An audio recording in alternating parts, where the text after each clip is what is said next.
Ipinatatawag ng Justice Department ang mga sangkot sa kaso ng missing sa Bungero. Kasama dyan ang business tycoon na si Atong Ang, aktres na si Gretchen Barreto at 6 na pong iba pa.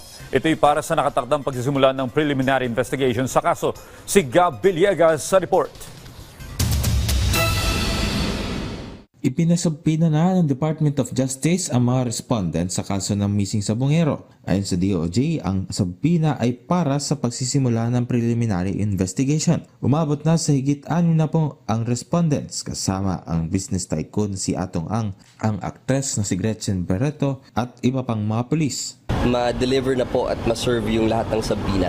Pwede naman po iba ang mag-receive ng subpoena na yon, but it has to be in a place that is under their control, whether that be their residence. Paliwanag ni Justice Secretary Jesus Crispin Remulla, ang subpoena ay hindi agarang pagharap sa DOJ. Kakailangan nilang ito kapag magsusumite sila ng kanilang counter affidavit. Sa ngayon, inaalam pa naman ng DOJ kung lahat ng mga nabigyan subpoena ay nasa Pilipinas pa.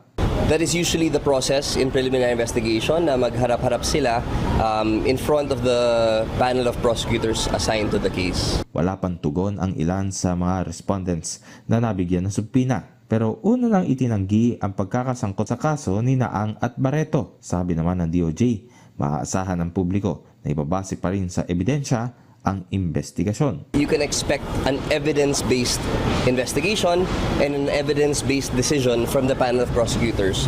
Wala po tayong kinikilingan dito, kundi yung katotohanan lang po.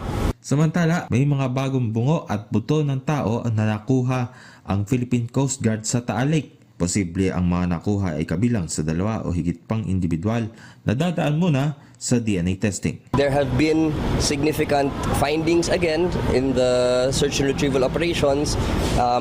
Certain human remains have been found again. And again, that will go through the proper process of screening and DNA testing.